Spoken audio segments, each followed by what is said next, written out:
수요 예배 오신 우리 성도님들 환영으로 축복합니다. 또 각자의 자리에서 영상으로 예배에 참여하신 성도님들도 환영을 축복합니다. 한 달 만에 또 이 자리에 서서 주님이 원하시는 것이라는 제목으로 말씀을 전하는데 참 매번 설 때마다 긴장이 되더라고요. 네. 오늘 제목이 주님이 원하시는 것입니다. 어떤 것을 주님이 원하실까요? 어떤 것을 주님이 우리에게 원하실까요? 성도님들은 반대로 어떤 것을 원하시나요? 저는 최근 날씨를 보면서 날씨가 좀 더 빨리 시원해지면 좋겠다를 원하고 있는데 그래도 확실히 최근에는 점점 날이 풀리더라고요. 물론 낮에는 여전히 덥지만 땀이 많이 나지만 에어컨이 없으면 안 되지만 그래도 밤에는 선선한 바람이 조금씩 불어오는 게 진짜 가을이 다가오고 있구나 라는 생각이 듭니다. 매번 설교를 시작할 때마다 어떻게 서론을 할까 많은 설교자들이 고민을 할 텐데 저는 근황을 전하는 것만큼 저의 이 서론을 이제 할애하는데 좋은 게 없는 것 같습니다.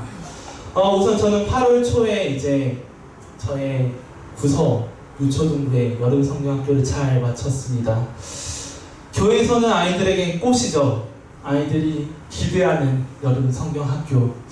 어떤 즐거움이 있을지 정말 기대를 하던데 그만큼 저에게는 부담이 되고 그만큼 저에게는 많은 준비가 필요한 그 여름 성경학교를 잘 다녀왔습니다. 이번에 저가 갔다 올 때는 특별하게 교회에서 어린아이들부터 1살, 2살 어린아이들부터 40대까지 그 아이들의 부모님들까지 함께하는 여름 성경학교를 다녀왔습니다. 오랜만에 계곡도 가고요. 또 오랜만에 물총도 잡아보고요. 진짜 오랜만이더라고요. 언제 물총을 잡아봤나? 언제 정신을 그렇게 놓고 물총을 서로 쐈나 생각이 들던데 물총도 잡아보고 또 오랜만에 단체 줄넘기 줄도 돌렸습니다.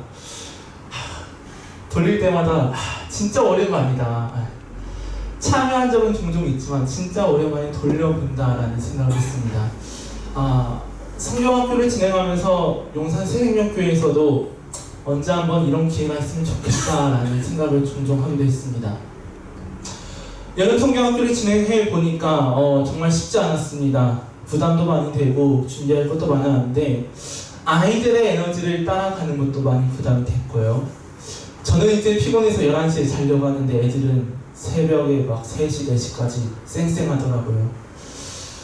그런 것들이 많이 힘들기도 했었고 또 하나하나의 프로그램을 기획하면서 이런 걸 더 준비해야 되나? 혹시 내가 놓친 부분이 있나? 신경 쓰는 게 조금 더 어렵기도 했습니다. 그리고 저는 이제 목사로서 책임을 져야 되는 위치다 보니까 그것도 더 마음적으로 부담이 좀 됐었습니다. 그래서 결론적으로 드는 생각은 이 생각도 들었습니다. 여름 성경학교는 역시 참여하는 게 가장 좋다. 여름 성경학교든 수련회든 내가 준비하는 것보다 준비가 되어 있는 그곳에 내가 가는 게 가장 좋다라는 생각을 했습니다. 그런 여름 성경학교를 잘 마쳤습니다. 마치고 나서 저의 마음이 어땠을까요? 너무 신나. 오늘은 애썼으니 2박 3일은 애썼으니 오늘은 축제다. 오늘은 나에게 맛있는 것을 입에 넣어줘야겠다 했을까요? 물론 그것도 있었습니다. 홀가분한 마음도 있었고 기쁨도 있었습니다. 근데 뭐라고 할까? 참 뭐라고 설명할 수 없는 미묘한 마음이 가장 컸던 것 같습니다. 무사히 맞춰서 감사하기도 하고 2박 3일 동안의 아이들과의 시간을 통해서 은혜를 받기도 하고 기쁨도 있었는데 한편으로는 저가 알 수 없는 답답함도 있었습니다. 왜 답답함이 있나 생각을 해보니까 제가 저의 마음속에 한 가지 질문에 답을 못하더라고요. 무슨 질문이 있냐면 그래 나다나 너가 은혜가 있을 그 성경학교를 준비했는데 그렇다면 너는 그 성경학교 가운데 어떤 은혜가 있었니? 너가 성경학교를 통해서 은혜를 흘러보내는 통로로 일을 했는데 너는 그 성경학교 중에 어떤 은혜가 있었니? 라는 이 질문이 저희 마음속에 있었고 그 질문에 제가 6일 동안 답을 못 내렸습니다. 주일에 성경학교를 마치고 돌아오는 주일을 준비해야 되는데 그 전날까지 이 마음이 해결되지가 않았던 것 같아요. 그래서 주중에 동기들에게 많이 물어봤어요. 너희들은 성경학교를 마치고 정말 은혜가 넘치게 받았니? 이번 성경학교에 내가 너무 충만한 은혜를 받았니? 이런 기분을 느끼니? 라고 물어봤습니다. 어떤 친구들은 나 진짜 은혜 너무 많이 받았어. 성경학교를 마치고 나서 은혜를 흘려보내기도 하지만 너무 많이 받았어 라는 답을 하기도 합니다. 나는 그게 몰랐는데, 나는 그거에 확답을 내릴 수 없는데 확실하게 답하더라고요. 또 어떤 친구는 이렇게 말했어요. 나단아, 너가 처음이어서 그래. 처음에는 잘 마친 것만으로도 은혜야. 사고 안 나고 온전히 계획된 그 활동들을 잘 마친 것만으로도 은혜야. 너의 앞에 은혜가 있는데 왜 모르니? 라고도 말했습니다. 듣고 보니 맞는 말 같아요. 네, 듣고 보니 맞는 말 같아요. 어떤 친구는 또 이렇게 말했습니다. 성경학교를 통해서 아이들의 은혜를 받고 너는 그 은혜를 통해 변해가는 아이들을 보면서 은혜를 받는 거야 라고 말합니다. 아이들이 변해가는 모습을 보면서 은혜를 받는 거다라고 말하더라고요. 새 친구들의 답이 다 그럴듯합니다. 그렇죠? 근데 그 대답을 듣고도 저의 마음이 시원하진 않았습니다. 왜냐하면 여전히 저는 그 답에 답을 내릴 수 없었기 때문에. 근데 그런 불편한 마음을 가지고 있는 저에게 하나님께서 그 마음을 해결해 주시는 말씀이 있었는데 그게 바로 오늘 본문인 베드로가 주님께로 나아가는 장면입니다. 거친 바다 속에서 주님이 오라 했을 때 가는 그 장면. 사실 이 본문은 성경학교 때 나눴던 본문이기도 한데 이 본문을 오늘 한번 성도님들과 그 은혜를 나눠보고자 합니다. 성경학교 때 저희 부서의 주제는 예수님의 제자인 아이들이었습니다. 많은 사람들이 예수님을 따라가지만 예수님께서는 무리와 제자를 구분하셨다. 똑같이 예수님과 같은 자리에 있어도, 똑같이 예수님의 말씀을 들어도, 똑같이 예수님의 일하심을 경험하고 봐도 예수님께서는 다 같은 사람으로 취급하지 않았다. 예수님께서는 분명히 너희가 같이 있어도, 말씀을 들어도 제자는 있고 무리가 있다 라고 구분하셨다라는 것을 주제로 말씀했습니다. 그래서 아이들에게 너희는 제자야. 겉모습만 똑같다고 제자라는 게 아니라 마음까지 주님을 닮아가는 제자야 라고 했습니다. 분명히 예수님께서 무리와 제자를 구분하셨다는 걸 강조했던 것이죠. 그래서 오늘 말씀을 보면 예수님께서 정말로 제자들과 무리들을 분리하시는 장면이 나옵니다. 마태복음 14장 한번 봐볼까요? 14장 22절에서 예수님이 이렇게 하십니다.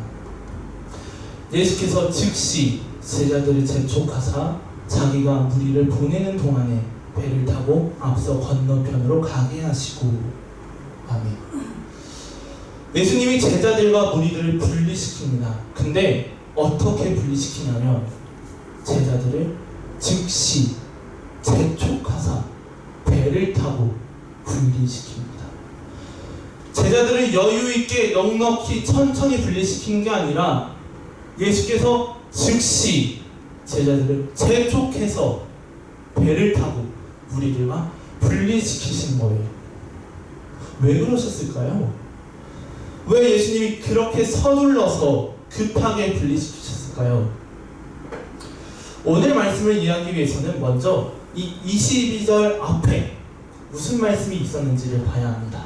21절 말씀 한번 봐보겠습니다. 네, 21절 말씀에 이렇게 되어 있습니다. 먹은 사람은 여자와 아이 외에 5,000명이나 되었더라. 5,000명만 해도 우리 성도님들이 잘 아실 거예요. 다른 구절 필요 없이 이 5,000명 무슨 말씀이죠? 오병이어의 그 표적이 제자들을 분리시키기 전에 있었습니다. 떡 5개와 물고기 2마리로 남자만 5,000명을 먹이신 엄청난 기적이 먼저 있고 예수님께서 분리시키신 것이죠. 왜 예수님은 그렇게 즉시 재촉해서 분리시키셨을까요? 예수님의 모습이 부자연스럽지 않나요? 우리는 보통 이렇게 생각합니다.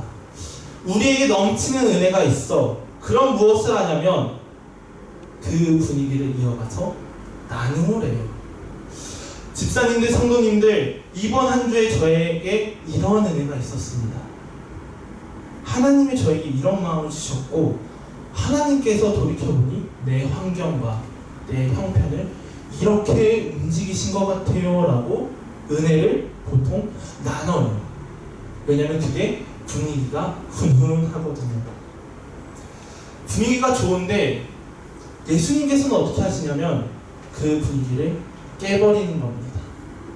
아예 나눔도 하지 못하게 오병이어의 큰 기적이 있었는데 제자들과 무리들을 분리시키는 거예요.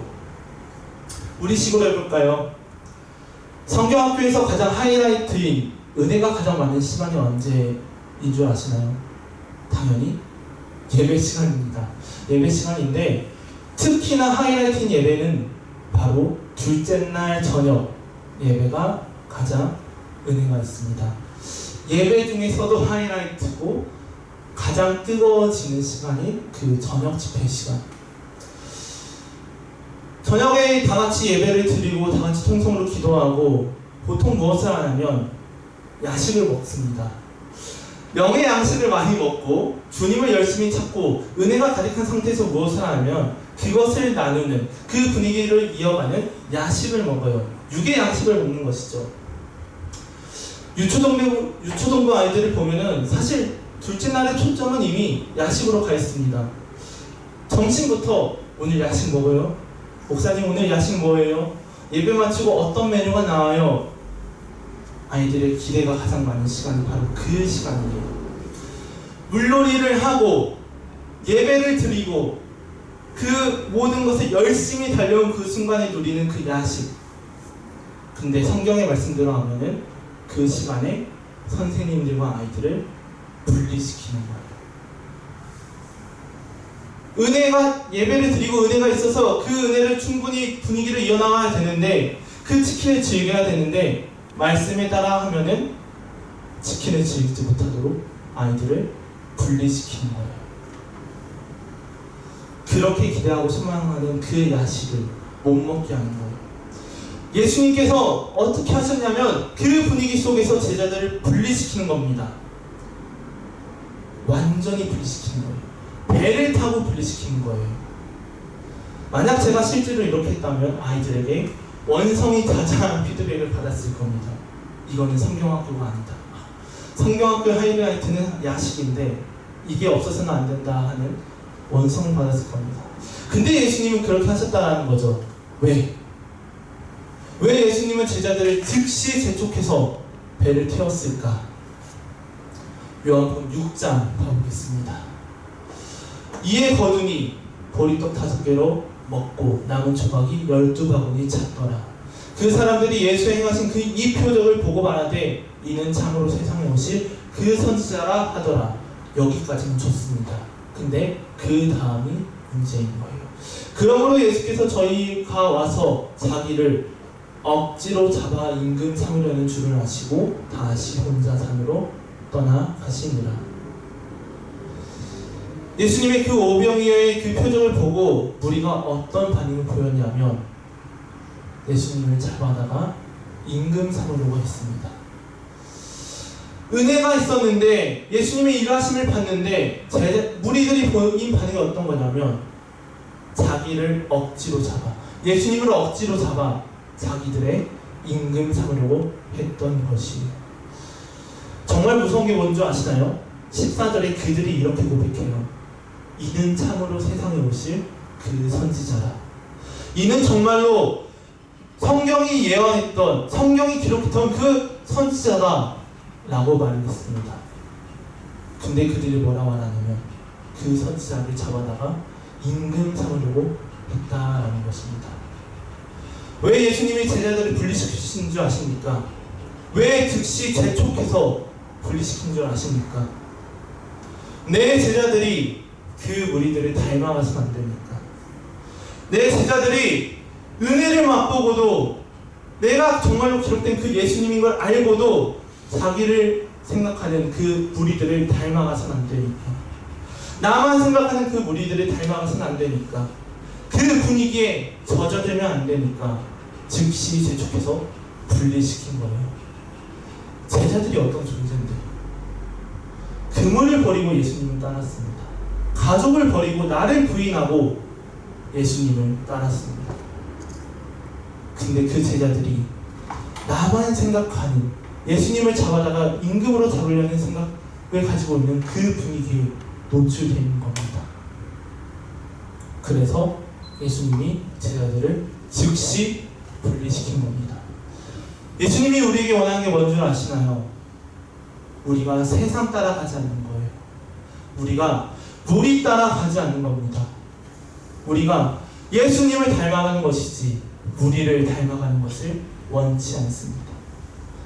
이게 성경학교 때 나눴던 내용입니다. 여기까지만 나눴었어요. 근데 문제는 이거죠. 예수님이 분리하신 건 알겠는데, 그래서 제자들이 바다 위에 있는 건 알겠는데, 문제는 그 바다가 만만치가 않습니다. 분리된 상태로 있는 건 오케이인데, 문제는 제자들에게도 만만치 않은 환경, 고난이 있었다라는 거예요. 마태복음 14장 한번 말씀 보겠습니다. 우리를 보내신 후에 기도하러 따로 산에 올라가셔서 가다 저물매 거기 혼자 계시더니 배가 이미 육지에서 소리나 떠나서 바람이 거슬림으로 물결을 인하여 고난을 당하더라. 제자들이 어떤 환경 속에 있냐면 물결을 인해서 고난을 당하는 환경 속에 있었습니다. 제자들에게 고난이 있던 것이죠. 얼마나 파도가 쳤을까요? 그래도 나름 베테랑들이 있었는데, 그 어부인 제자들이 있었는데 얼마나 파도가 쳤길래 고난을 당했다라고 했을까요? 먼저 제자들은 육지로부터 꽤 멀리 떨어져 있었습니다. 마태복음에서는 제자들이 육지에서 수리나 떨어져 있었다라고 기록했는데, 요한복음을 보면 10여리 떨어져 있었다라고 기록되어 있습니다. 1, 2가 보통 400m가 안 되더라고요. 그래서 이 거리를 대체로 계산해 보면 약 4.5km에서 5.5km 정도 육지에서 떨어져 있던 것입니다. 아주 예수님이 완전히 제자들을 무리들과 분리시킨 것이죠.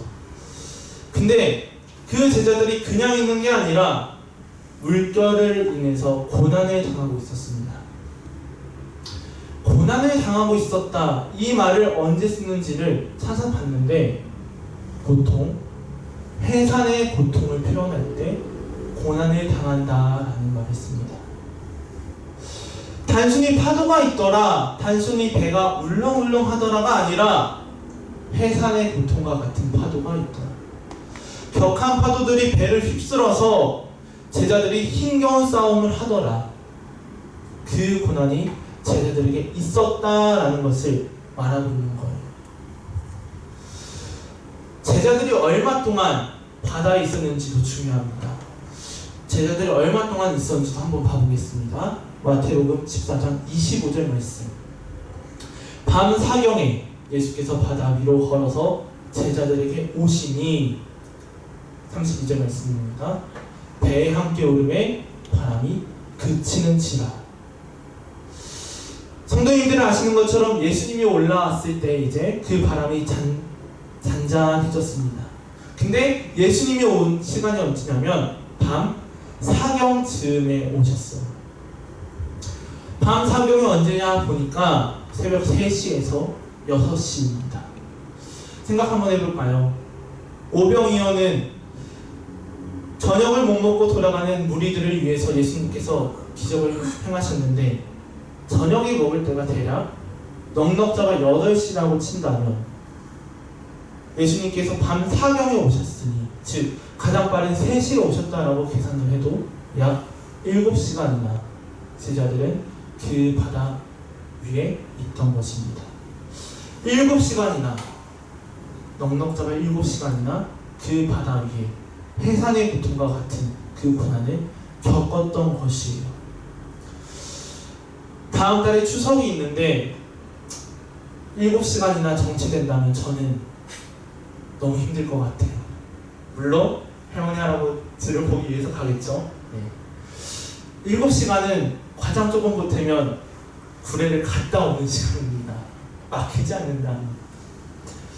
차에서도 7시간이 그렇게 힘든데 제자들은 배에서 매우 휩싸게 세게 휘몰아치는 그 파도를 맞으면서 있었던 것입니다. 왜 예수님은 제자들을 그 고난 속에 두셨을까요? 단순히 분리만 시켜놓으면 됐을 텐데 왜 예수님은 의도적으로 제자들을 그 고난 속에 놔뒀을까요? 사실 이 질문은 우리도 많이 하는 것 같습니다. 왜 예수님은 우리의 삶의 고난을 허락하실까? 나에게 큰 축복을 주시면 내가 진짜 주님 잘 믿을 자신 있는데, 그쵸? 이게 우리의 생각인 것 같습니다. 저는 정말 이해가 되지 않는 사람이 있습니다. 어떤 사람이냐면 복권에 당첨되고 더 힘들어진 사람이 이해가 안 되는 것 같아요. 만약 하나님이 나에게 고난이 아니라 복권 당첨이라는 그 축복을 주신다면 난 진짜 더 잘 믿을 것 같은데, 이 생각 다들 한 번씩 해보시지 않으셨나요?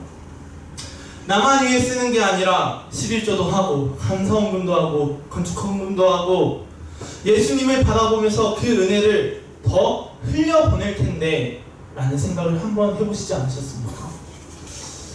사실 우리가 나 혼자 잘 먹고 잘 살자고 축복받으려는 거 아니잖아요. 내가 좀 더 잘 나가면은 더 좋은 분이 예수님 아닙니까? 예수님을 전하는데 예수님을 믿었더니 저렇게 되더라, 저런 축복을 받았더라 할 수 있지 않나요?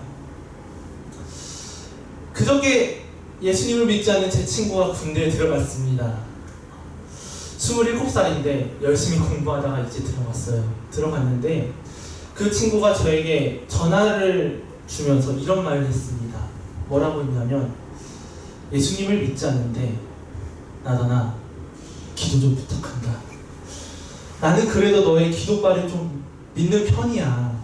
이렇게 말하는 거예요.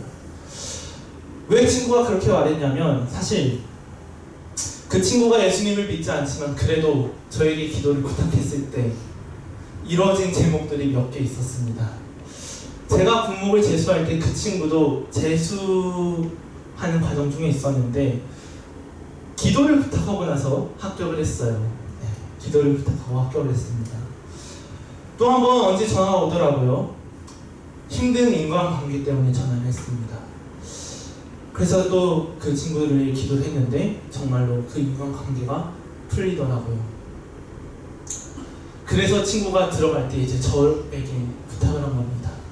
나는 그래도 예수님을 믿지 않지만 그 기도바를 믿으니 건강한 군생활을 위해서 서울과 가까운 곳으로 떨어지기 위해서 또 내가 원하는 그 보직으로 가기 위해서 너가 기도 좀 해줘라 라고 했습니다. 예수님을 믿지 않지만 내 상황과 형편이 풀리니까 예수님을 찾는 것이죠. 예수님을 믿지 않지만 고난의 상황이 다가오니까 예수님을 찾는 겁니다. 그래서 우리가 생각하는 것 같아요. 내 삶에 고난이 없다면, 내 삶에 축복만 있다면, 내가 기도한 대로 다 된다면 난 진짜 예수님을 잘 믿을 것 같은데, 난 진짜 많은 사람들에게 예수님을 전할 수 있을 것 같은데, 내가 그 은혜를 잘 흘려보낼 것 같은데 라는 생각을 합니다. 진짜 그럴까요? 창세기 3장 6절 말씀 보겠습니다. 여자가 그 나무를 본즉 먹은즉도 하고 보암직도 하고 지혜롭게 할 만큼 탐스럽기도 한 나무인지라 여자가 그 질과를 따먹고 자기와 함께한 남편에게도 주매 그도 먹은지라. 하나님과 교제하면서 누구보다 하나님이 주시는 그 은혜를 누리면서 고난이 없는 삶을 살아가는데, 우리가 원하는 모든 것을 다 갖춰 살아가는데 그 상황 속에서 아담과 하와가 어땠냐면 하나님의 말씀을 지키지 못했습니다. 내 생각엔 고난이 없으면, 내 생각엔 은혜만 있으면 내가 이 세상 속에서도 하나님의 말씀을 잘 따라 살 것 같은데 아담과 하와의 모습은 우리는 그런 실력이 없다라는 것을 보여줬어요. 내가 말씀을 잘 따라 살 것 같은데 내 생각인 것입니다. 내 생각인 것이. 이 말씀을 통해서 우리가 알 수 있는 게 무엇이냐면 우리는 예수님이 없으면 말씀을 따르는 삶을 살아갈 실력이 없다는 것을 알 수 있습니다.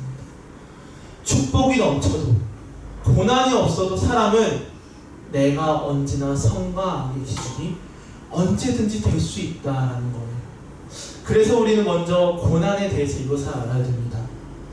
나는 고난이 없어도 주님을 온전히 따라갈 실력이 없구나. 내 안에는 선한 것이 없구나라는 것을 먼저는 알아야 됩니다. 그렇다면 왜 예수님은 의도적으로 제자들을 그래도 고난 속에 두셨을까요? 고난이 없어도 우리가 실력이 없는 건 알았는데 그렇다면 예수님께서는 무엇을 의도하고 제자들을 고난 속에 두었을까요? 고난 속에 있어야 예수님이 더 붙잡으니까. 내가 고난 속에 있어야 예수님이 더 간절해지니까. 다른 말로 해본다면 해산하는 그 고통 속에 바다가 나에게 있는데 그 바다를 걸어오는 주님을 봐야 내가 주님을 정말로 하나님의 아들임을 믿으니까. 바다를 걸어오는 주님을 봐야, 나를 건지는 주님을 봐야 내가 정말로 예수님을 하나님의 아들이라고 믿으니까.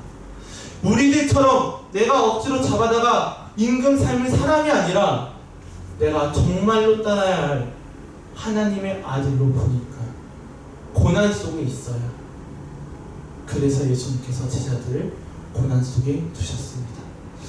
하나님께서 출애굽한 이스라엘 민족을 끌고 마라에 가서 물을 달게 하시고 나서 하신 말씀이 뭔지 아십니까? 내 말을 들으라고 하셨습니다. 내 계명에 귀를 기울이라고 하셨습니다. 내 규례를 지키라고 하셨습니다. 나의 보기에 의를 행하라고 하셨습니다. 왜? 광야 속에서도 하나님을 안 보니까. 나는 이 쓴물을 단물로 바꾼 것처럼 너희들의 영혼을 치료하는 하나님인데 너희들이 나를 보지 않으니까. 나를 보라고. 나는 치료하는 하나님이라고. 나를 알고 나를 보라고 광야로 끌고 가신 거예요. 마라로 끌고 가신 거예요. 거기에 가야 하나님을 아니까.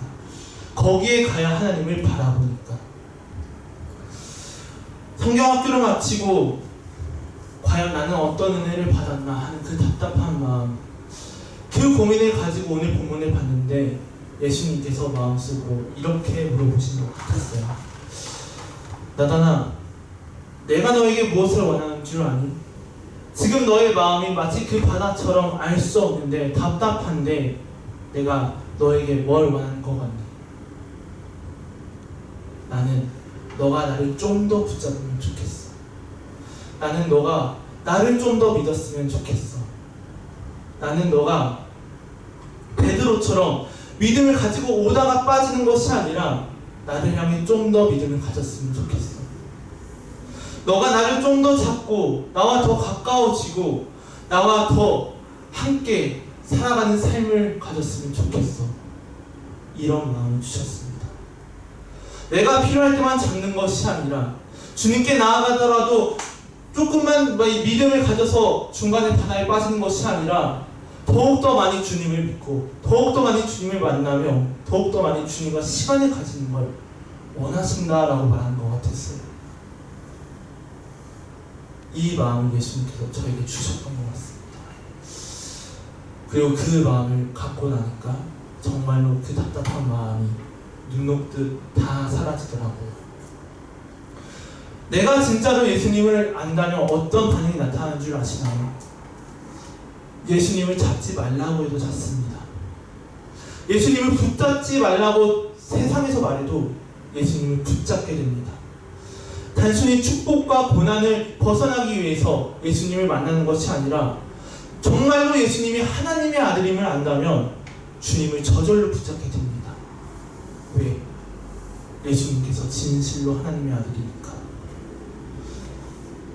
어제 제가 우연히 영화에서만 보던, 말로만 듣던 JSA 그 공동 경비 구역 있는 지역을 갔다 왔습니다. 그리고 그곳에 있는 교회를 갔다 왔어요. 교회를 방문하고 나서 목사님이 설명을 듣는데 목사님께서는 전방에서 4곳에서 예배를 드리십니다. 근데 특히나 이 JSA 교회가 가장 뜨겁다라고 말씀하셨습니다. 왜 뜨거운지 여쭤보니까 위치가 위치인지라 예배를 보장받지 못하기 때문에 뜨겁다라고 하셨습니다. 위치가 위치인지라 언제 어떤 일이 일어날지 모르는 곳인지라 더욱더 뜨겁다라고 말씀하셨어요. 사실 그곳의 환경이 별로 좋지 않았거든요. 시설이 좋지 않았거든요. 예배의 모습이 완전 좋지 않았거든요. 근데 예수님의 그 의미를 아니까, 예수님을 정말로 아니까 그 자리를 찾아오기 위해 애쓰는 군인들이 15명 있다라고 말씀하셨습니다. 예수님이 어떤 분인 줄을 아니까 그 상황 속에서도 피곤한 몸을 이끌고 그 교회로 간다라고 말씀하시더라고요. 성도님들에게 예수님은 어떤 분이십니까? 오병이어의 기적을 보고 우리들은 내가 억지로 잡아다가 상을 왕으로 왔습니다. 예수님을 제대로 보지 못해서 예수님을 그저 그런 분으로 봤습니다. 성도님들에게 예수님은 과연 어떤 분이십니까? 근데 예수님이 오늘 말씀을 통해서 말씀하십니다. 나는 물 위를 걷는 사람이다. 나는 바닷속에 빠진 너희를 건질 사람이다. 나는 정말로 하나님의 아들인 사람이다. 라고 말씀하십니다.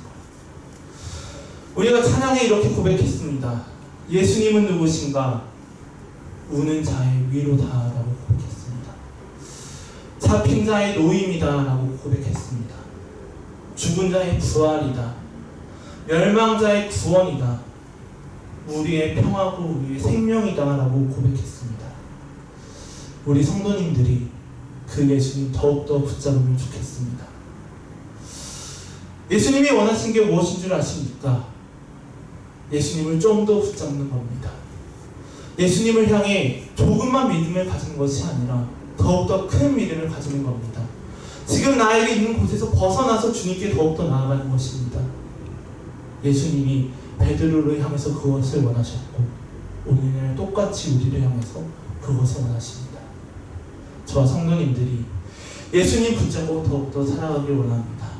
아멘. 성도님들의 삶에 주님의 흔적이 가득하고 주님과 함께한 시간이 흘러 넘치며 그러므로 말미암아 정말로 우리가 붙잡고 있는 것이 내 욕심, 내 생각이 아니라 주님 되기를 간절히 바라고 축복합니다. 아멘.